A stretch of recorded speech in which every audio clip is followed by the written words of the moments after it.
மாற்றம் ஒன்றே மாறாதது என்ற அடிப்படையில் நாம் ஆண்டாண்டு காலமாக உபயோகப்படுத்தும் கால்நடை பால்களுக்கு மாற்றாக தாவரங்களில் இருந்து தயாரிக்கப்படும் பால் பயன்பாட்டை ஊக்கப்படுத்தும் விதமாக ஆண்டுதோறும் ஆகஸ்ட் 22ஆம் தேதி கடைபிடிக்கப்படும் பிளான்ட் மில்க் டே குறித்து இந்த செய்தி தொகுப்பில் பார்க்கலாம்.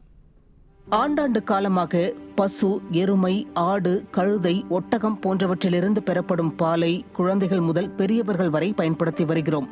இதற்காகவே ஏராளமான பால் பண்ணைகள் உலகம் முழுவதும் செயல்பட்டு வருகின்றன. பெரும்பாலும் இத்தகைய பால் பண்ணைகள் பசுவை வைத்தே தொடங்கப்பட்டுள்ளன.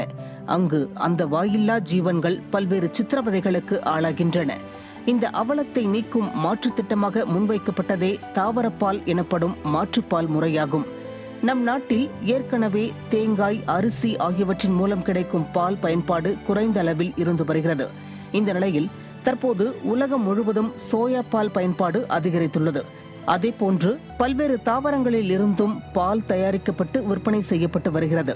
அத்துடன் தாவரங்களில் இருந்து தயாரிக்கப்படும் இத்தகைய பாலில் லாக்டோஸ் இல்லை, கொலஸ்ட்ரால் அபாயம் குறைவு, ஊட்டச்சத்துகள் நிறைந்து காணப்படுகிறதென ஆய்வாளர்கள் கூறுகின்றனர்.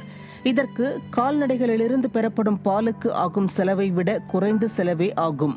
மேலும் இந்த பாலை அருந்துவதன் மூலம் இதய நோய், நீரிழிவு நோய், அல்சைமர் உள்ளிட்ட நோய்கள் அதிகம் அண்டாது என்றும் கூறப்படுகிறது.